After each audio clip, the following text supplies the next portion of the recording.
dengan berbagai elemen sosial lainnya menurut makna norma, menurut makna dan norma kultural yang berlaku secara kolektif.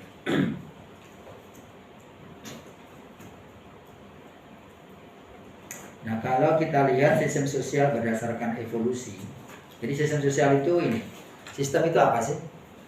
Dalam ilmu pendekatan pendidikan, sistem itu adalah berbagai elemen, tapi dia saling ketergantungan, saling mempengaruhi, itu sistem. Bukan sistem ya, kalau sistem itu cara. Kalau sistem itu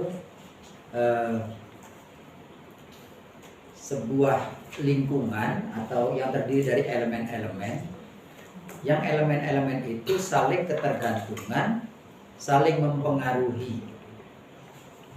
Nah, dalam bekerjanya itu dia saling bersinergi untuk mencapai suatu tujuan.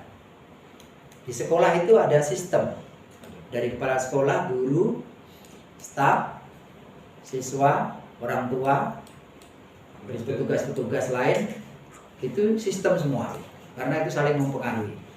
Jadi kepala sekolah tidak bisa jalan sendiri, guru juga tidak bisa jalan sendiri, dan seterusnya. Itu yang disebut sistem. Nah, kalau sistem sosial itu ya semua individu, kelompok, dan elemen lain yang ada di masyarakat itu yang saling mempengaruhi. Ada norma, ada nilai, kemarin sudah kita bahas kan. Ada orang, ada individu, ada kelompok, ada macam-macam, ada budaya. Nah, itu sistem semuanya. Bahkan tumbuhnya individu kita itu pun adalah karena sistem. Kita jadi seperti ini itu karena sistem. Kenapa orang selatan itu kok begitu wataknya? Kenapa orang Medan begitu wataknya? Kenapa orang Jawa? Itu terbentuk karena sistem. Kalau bagus ya itu berkat sistem, tapi kalau rusak ya korban dari sistem. Di keluarga ada sistem kan? Ada sistem, bapak, ibu, mungkin ada nenek, kakek, anak, ada cucu, ngumpul jadi satu, ponakan, om, tante. Kalau sistem itu bagus, maka lingkungan yang lain bisa jadi bagus. Anak itu adalah berkah dari sistem, tapi juga bisa jadi korban dari sistem. Nah, dari segi sejarahnya, sistem sosial itu ada savage itu kalau dulu itu hukum rimba. Siapa yang berkuasa dia yang menguasai, siapa yang kuat menguasai. Jadi sistem sosialnya itu ya yang kuat jadi raja, yang paling kuat. Yang agak kuat nanti di bawah raja. Yang paling lemah ya jadi kere. Itu dulu dalam sejarahnya. Lalu meningkat lagi itu sistem barbar. Akhirnya melawan, yang lemah-lemah itu ikut melawan semuanya. Itu barbar itu. Jadi sistem sosial yang sudah saling menyerang. Nah, kemudian karena bosan saling menyerang, capek mungkin.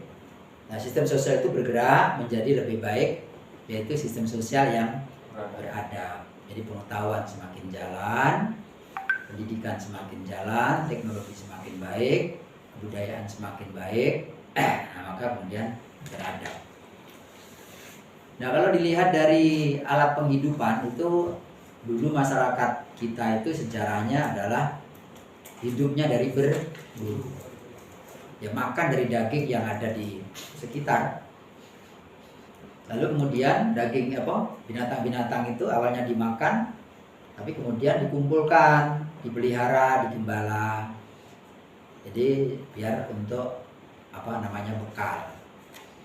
Lalu kemudian sudah digembala, tidak semuanya disembelih, lalu gembalanya digunakan untuk sistem pertanian. Jadi awalnya pindah-pindah, kemudian dia mencoba menetap, lalu membuka lahan-lahan. Menjadilah sistem sosial pertanian. Lalu pertanian meningkat lagi ke dalam sistem sosial industri. Sistem sosial industri, dan yang sekarang itu sistem sosial teknologi. Sistem sosial teknologi. Teknologi dengan industri itu sebenarnya satu mata uang. Jadi kalau teknologi bagus, industri ya semakin bagus. Baik, itu dari segi. Kemudian kalau sistem sosial yang kita lihat Menurut Durkheim itu ada sistem sosial mekanik, ada sistem sosial organis. Jadi ada perkumpulan orang-orang yang di dalamnya itu memiliki kesadaran kolektif bersama ya terhadap norma-norma dan nilai.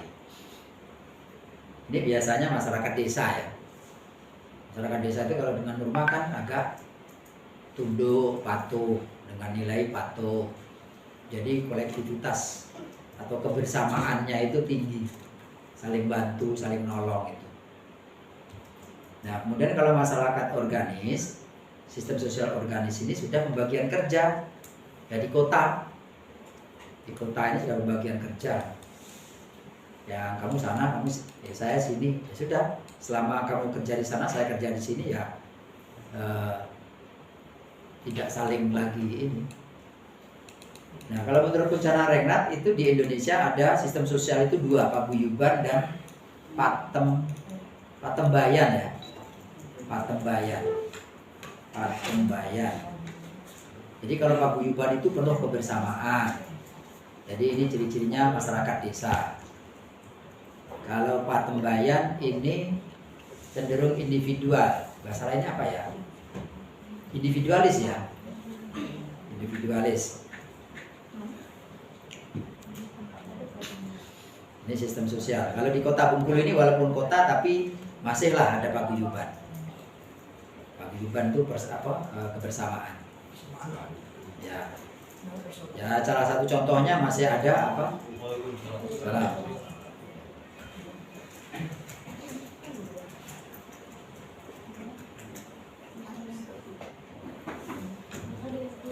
ini kita tambah ini sistem sosial teknologis. Sistem sosial teknologis itu interaksi sosialnya itu sudah tergantung sama teknologi.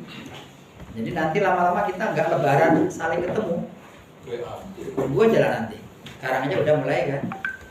Jadi interaksinya begitulah semuanya. Ya tidak aneh lewat email dan seterusnya. Nanti lama-lama HP kita itu muncul kayak film. Jadi tinggal klik, sudah kita sudah saling berhadapan. Sekarang itu sudah muncul film, saya lupa nggak mencatat film itu. Apa yang dipikirkan itu langsung muncul di depannya. Jadi kayak sudah di surga. Jadi pakai alat sedemikian rupa yang diletakkan di otak gitu. Jadi saya mikir istri saya itu langsung muncul, istri saya itu bayangannya itu langsung muncul. Hologram. Kalau sekarang mungkin yang sering sudah muncul itu metaverse ya. Metaverse itu kan masih pakai alat ya. Nah, metaverse itu. Nah, nanti sudah di atas itu. Sudah di atas itu. Dan itu kita yakin itu akan terwujud itu. Khayalan-khayalan seperti itu akan terwujud. Dulu nggak ada darah, mereka berpikir membuat darah. Kemudian sudah terbuatlah darah yang namanya air kehidupan orang Prancis. Prancis itu yang menemukan. Kemudian mereka membuat sperma, belum berhasil sampai sekarang. Baru berhasil membuat rahim kalau nggak salah. Ini nanti nggak perlu disuntikkan lagi. Kalau kemarin kan disuntikkan ke rahim perempuan lain ya, yang nggak bisa hamil itu. Ya nanti gampang. Masukkan laboratorium yang rahim buatan itu jadi sampai lahir. Bin botol. Ya, tinggal nanti bagaimana fikih kita itu melihat. Karena ketika terjadi rahim-rahim buatan seperti itu kemudian disewakan, itu ya bisa jadi nggak ada pernikahan. Nggak ada pernikahan. Jadi ketika seorang perempuan yang nggak mau nikah ingin punya anak, dia tinggal pilih aja. Saya pilih anak yang itu. Nah, coba cari spermanya, belum ada, dia belum donor misalnya. Ya.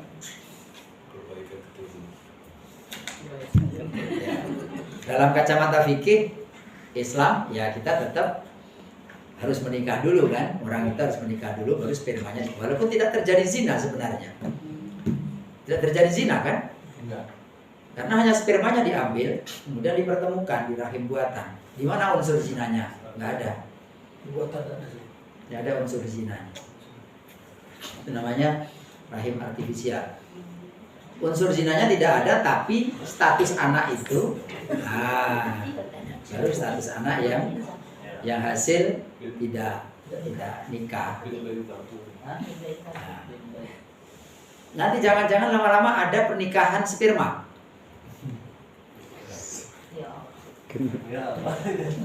Iya kan? Walinya Walinya wali hakim mau sekarang gampang. Siapa yang sering ke Jakarta di hotel-hotel besar? Tinggal ngomong aja. Saya itu sering ngucak-ngucak di hotel. Mas, ada ini jasa nikah ini Kak Siri. Siap mereka itu. Siap Pak. Jam berapa Pak mau? Kayak gitu. Iya, makanya orang-orang ya pejabat-pejabat yang kita lihat itu kalau pejabat kan masih di bawah ya. Pengusaha itu sudah yang biasa. Jadi mbak-mbak perempuan itu tidak semuanya zina murni, tidak. Memang ada yang menikah di hotel itu. Jadi hotel itu menyiapkan jasa nikah siri. Nah, nikah siri.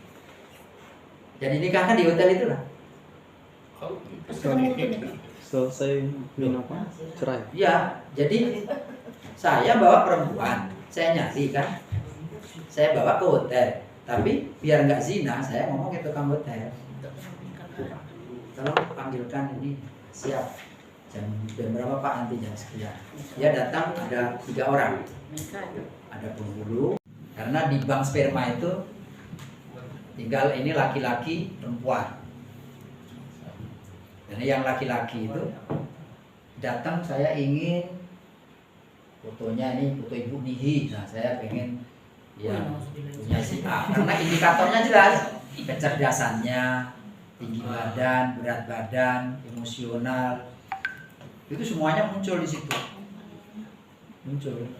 Jadi kalau ingin fisiknya tinggi berarti nyari yang tinggi, tapi kemudian lihat, tengok apa kecerdasannya cocok dengan yang kita inginkan. Nah, cocok baru diambil, baru nanti siapkan, tinggal kita nanti ngambil mau nyewa perempuan atau rahim buatan. Kalau lagi amat Dajjal belum keluar. Jadi sekarang yang Aman. terjadi di Eropa kan banyak orang malas nikah itu sekarang. Jepang. Di Indonesia itu artis-artis sudah mulai, hanya kan nggak begitu dipublish kan, nggak begitu dipublish. Tapi banyak itu artis yang sudah 2 kali cerai itu udah kapok, dia nggak mau lagi nikah. tapi kebutuhan masih ya. Kebutuhan dia kapan aja bisa ngundang orang. Kalau untuk kebutuhan apa hajat intim itu bagi dia gampang. Bahkan ada wawancara itu, hajat intim itu bisa saja laki-laki yang dia ketemu. Dia cuma ingin kekarnya saja, tapi saya nggak ingin wajahnya. Ada sampai kayak gitu. Lucu kan? Jadi bagaimana dia berhubungannya? Dia ditutup pakai topeng kan? Dia ingin kekarnya aja. Nah, bayangin sampai segitunya. Jadi yang namanya bercinta itu menurut mereka sampai didefinisikan begini: seks dan sekaligus seluruh tubuh dimiliki oleh keduanya. Itu bercinta. Nah, ada yang tidak bercinta. Yang tidak bercinta itu ya seks saja, tapi bibir, wajah ini nggak boleh disentuh. Nah, bayangin. Dia sampai bisa terpenuhi kayak gitu. Udah, jangan dibayangkan. Siap juga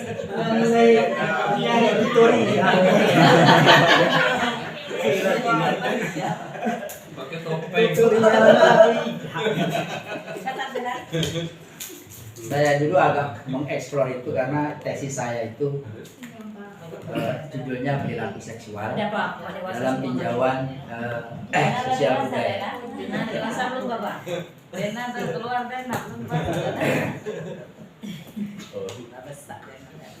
Jadi saya dulu penelitian saya di itu.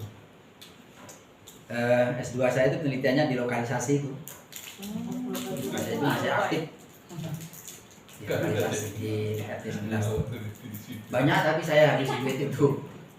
Jadi perempuan yang saya wawancara itu yang minta duit sejumlah yang harga standar Harga standar mereka waktu itu masih 100, 150. Tidak perlu naikkan. Tidak perlu naik. Tapi waktu itu tahun 2000 loh. Oh iya. 2000 ya terasa itu. Mulai itu. Terasa. Dan saya harus berikan minuman bir yang dia mau itu. Agak banyak ketika saya masih nyari-nyari yang pas, yang mana yang bisa dijadikan. Kenalan itu aja saya ninggalkan kadang-kadang selalu ribu. Kalau ngobrol dikit agak cocok ini. Nah, terus relay kenalan lagi, ngobrol lagi, kurang pas. Jadi yang kita cari itu yang sesuai dengan responden yang memang yang kita inginkan. Apa pula judulnya tuh Bapak? Perilaku seksual remaja. Jadi perubahan sosial dalam tinjauan nilai-nilai dan norma sosial budaya. Termasuk yang waktu itu sedang ngetren di Simpang 5 ya, di pastel kom itu. Jadi begitu di situ dibubarkan lari ke sana. Jadi saya ikut lari-lari juga. Mencari.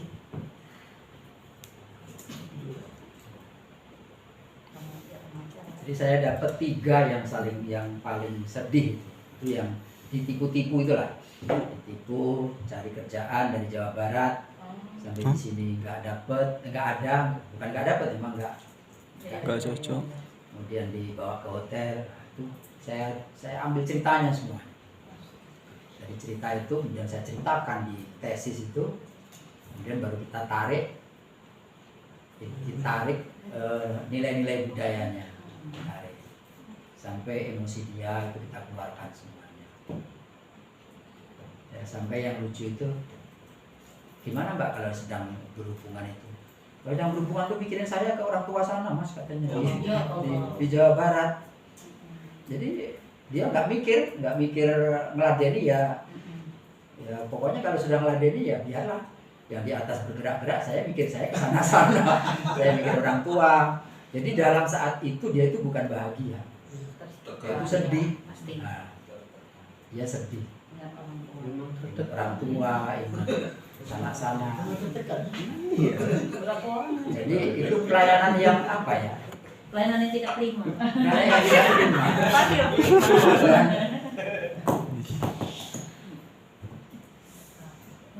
Asik juga waktu itu, tapi tantangannya emang besar. Ambil judul Bapak itu siapa? Di ini kan dengan Pak Rusli. Di tempat kan? Agak dirubah lokasi.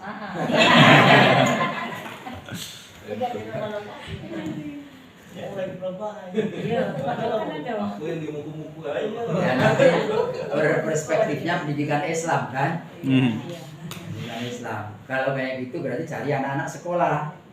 Saya juga ada anak-anak sekolah waktu itu dapat juga saya. Anak sekolah yang lepas, yang di hotel-hotel itu. Waktu itu saya berhadapan dengan banyak mucikari.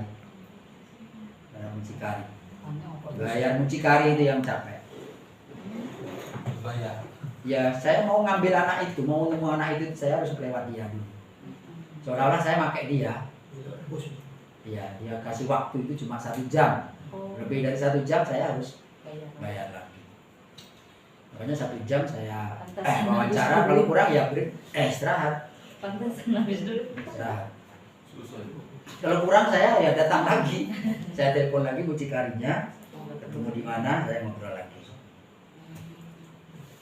Apakah Pak Sam nyicip juga? Jadi wawancaranya itu di bar yang dia inginkan sambil minum. Saya udah bayar mucikari, bayar dia juga, kemudian bayar minumannya itu. Anak-anak sekolah waktu itu disebut ayam kampus ayam apa sih? Geprek. Pokoknya ada ayam kampus, itu yang mahasiswa yang saya cari. Itu waktu itu saya temukan di universitas swasta. Ayam abu-abu. Ayam abu-abu. Ya, ayam abu-abu itu dari SMP SMA. Ayam abu-abu. Abu-abu SMA ya. SMP ayam biru. Ayam biru. SMP itu ayam biru. SMP. Tapi waktu itu agak kurang yang SMP. Tapi yang usia SMP ada. Tapi yang anak sekolah SMP saya agak sulit. Tapi yang anak sekolah SMA Ayam petelur ya. yang ibu. Ayo pramuka. Saat itu saya sering ke Serase, ya kan di Serase. Terkenal kan Tanah Patah? Iya. Serasi. Ya, Serasi. itu banyak anak Serasi. ayam abu-abu banyak di sini. Ayo. Penting informasi. Kemana Bang? Hah? Nah, ke kamar mandi.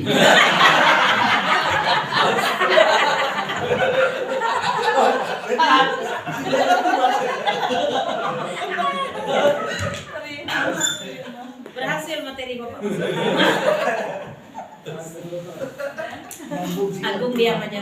Kita tahu. Jadi waktu ujian tesis itu memang waktu seminar itu menarik, banyak pengikutnya. Iya kok. Seru siapa Banyak yang ikut. pengikutnya. Mata undangan ditinggal. Kalau sedang saya ceritakan yang itu tuh, wah itu serius diam. Kemudian saya kerjain ger.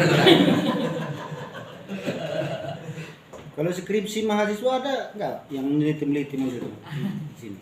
Saya pernah mensponsori tapi nggak berani Mas. Saya kayak di dakwah itu kan saya potensi tuh kayak di BKI misalnya. Kemarin saya sponsori itu yang nyentuh-nyentuh dikit aja dia tak apa. Ini hotel 3 zaman saya kasih judul. Hotel 3 zaman. Ini saya tawarkan, saya kasih coret-coretannya ke mahasiswa KPI. Kalau yang berani Bapak pembimbingnya. Tahu hotel 3 zaman? Short time. Iya, hotel 3 jam. Cuma 3 jam. Cuma Ya 3 jam. 3 jam 200.000 itu nah. Bukan zaman Belanda, zaman Merdeka, zaman Jepang. dapat lagi Istilah baru. Jadi di Pantai Panjang itulah kan saya pengalaman ada acara resepsionisnya berjilbab, tapi kemudian ada yang 3 zaman yang datang itu pasti ya anak-anak muda dan yang kayak gitu itu. Saya wawancara dikit, wah ini menarik ini untuk anak-anak. Jadi kuliah kayak ini saya tawarkanlah ke anak S1. Siapa yang berani? Yang berani neliti ini, Bapak bimbing. Nah, kita jadi geli. Nggak ada. Ya akhir-akhirnya ada yang datang. Ada yang datang, perempuan malah. Kamu berani bener? Insya Allah Pak katanya. Saya suruh dulu ke hotel, kau pergi langsung dulu. Hotel ini dan hotel ini, hotel ini. Tapi cari yang jilbab, kalau resepsionisnya nggak jilbab jangan. Karena yang kita cari itu yang bertentangan kan. Pegawainya berjilbab, tapi di dalamnya itu ada servis-servis seperti itu. Jadi kira-kira yang kita cari itu apa bayangan resepsionis ketika melayani orang-orang yang datang berpasangan. Nah, ya cuma sebatas itu aja, tidak sampai mewawancarai yang datang itu tidak.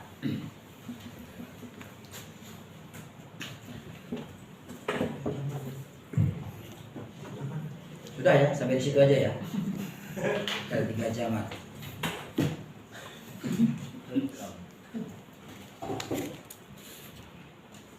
Baik, kemudian kita lihat ini Durkheim sudah tadi. Sistem sosial ada masa lalu, masa kini.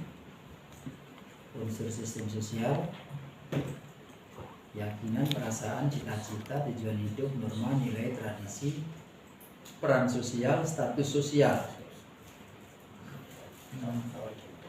Cita-cita paham. Kalau peran sosial itu kayak apa ya? Peran sosial. Bapak itu kan guru ya. Di masyarakat peran sosial Bapak sebagai guru. Nah, itu peran. Statusnya guru, ya. Ketika statusnya sebagai seorang guru dalam masyarakat itu peran Bapak sebagai apa? Harus sebagai satu suri teladan, pendidik. Jadi perannya di masyarakat itu harus menjadi suri tauladan. Orang yang memberi contoh itu namanya peran. Kemudian stratifikasi sosial itu tingkatan ya. Tingkatan itu ada bisa dilihat dari tingkatan keagamaan. Jadi kalau kita itu kiai, di bawahnya apa? Ulama, kiai, ustadz. Yang tertinggi kan ulama ya. Ulama, kiai, ustadz, ya jamaah, kira-kira kayak gitu. Kalau kekayaan apa itu? Ya begitulah. Stratifikasi sosial di Indonesia itu menganut sistem tertutup terbuka. Terbuka. Iya. Jadi yang miskin suatu saat boleh meloncat menjadi kaya. Kalau di India itu tertutup. Jadi yang miskin nggak boleh jadi kaya. Harus berada di kelas sudra itulah. Makanya kasta-kasta di situ itu paling berat dihadapi oleh orang-orang India sendiri. Lalu mereka yang sudah capek dia pindah ke agama Islam. Karena di dalam Islam itu tidak mempertahankan stratifikasi sosial. Hari ini kaya, besok bisa jadi jatuh. Hari ini pejabat, besok bisa jadi. Nah, itulah stratifikasi yang di dalam Islam. Kuncinya adalah innallaha la yughayyiru ma biqaumin hatta yughayyiru ma bi anfusihim. Siapa yang berusaha, ya silakan memetik hasilnya. Kemudian fungsi status sosial, sistem sosial itu ada agen, adaptation atau adaptasi, kemudian goal attainment atau pencapaian tujuan, kemudian integrasi, kemudian pemeliharaan pola keteraturan. Jadi hubungan di masyarakat, interaksi masyarakat yang seperti itu tujuannya hanya fungsinya untuk inilah. Ada adaptasi bagi orang yang datang harus mengikuti tradisi yang ada, kemudian ada tujuan-tujuan hidup di dalam masyarakat itu, kemudian ada integrasi persatuan dan ada pemeliharaan pola keteraturan. Kemudian bentuk sistem sosial ada keluarga, tadi sudah dimulai. Baik, sekarang sistem pendidikan. Teori pendidikan ada klasikal, ya. Klasikal ini adalah teori pendidikan yang memfokuskan pada warisan tradisi-tradisi leluhur dan menurunkannya kepada generasi berikutnya.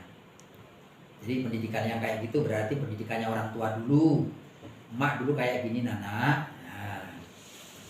Kemudian pendidikan personal ini yang mengatakan bahwa yang percaya bahwa setiap orang punya potensi sejak lahir. Jadi pendidikan lingkungan itu malah merusak. Kemudian teori pendidikan teknologi di mana manusia itu harus mempunyai keterampilan dalam berkompetisi.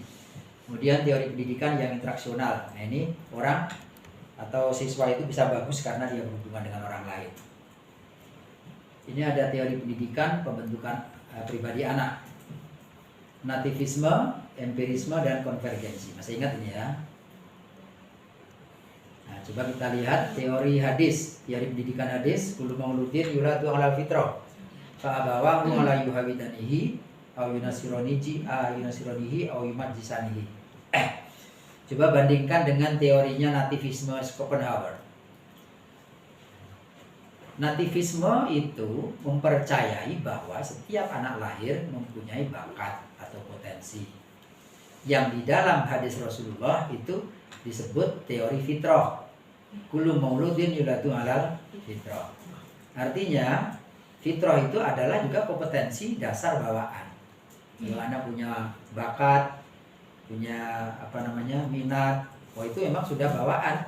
Itu turun dari ibu, turun dari bapak, turun dari atasan-atasannya lagi.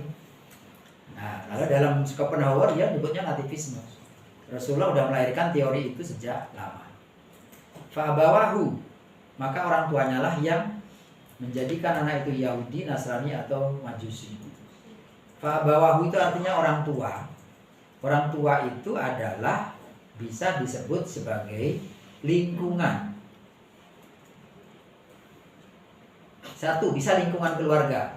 Orang tua itu bisa disebut sebagai lingkungan keluarga.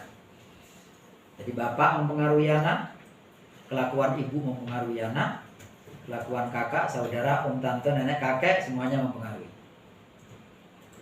Kemudian fa'abawahu itu juga disebut sebagai lingkungan sekolah.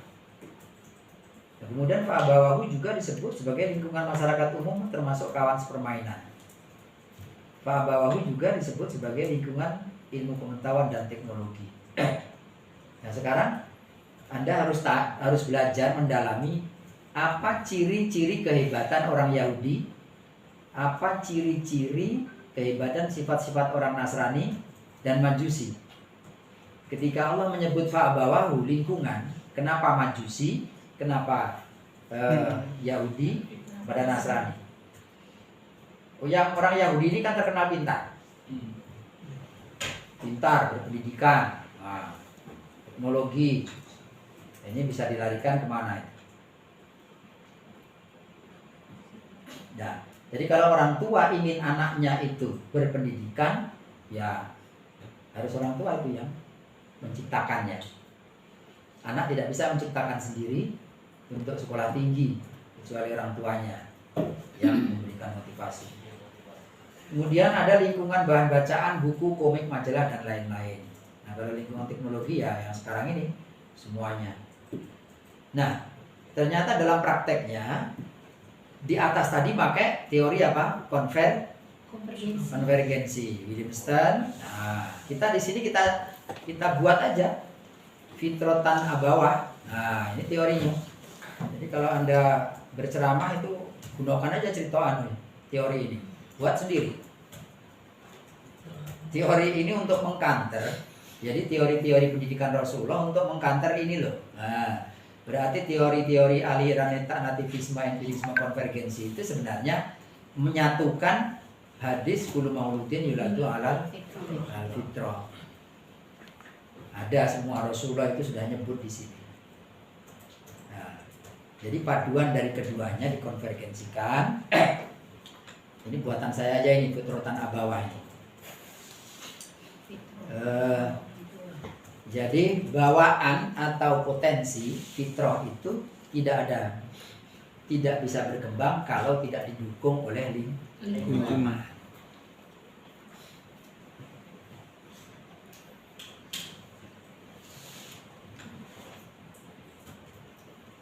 Kemudian unsur pendidikan, terus pendidikan ada pemerintah, undang-undang, kebijakan, sekolah, masyarakat, keluarga, teknologi, lembaga mitra, sarpras, dan lain-lain. Ini semuanya sekarang itu menjadi satu kesatuan yang integral, yang saling mempengaruhi untuk mencapai tujuan pendidikan di Indonesia. Ya, itulah diskusi. Barangkali ada yang mau tanyakan, silakan. Pak,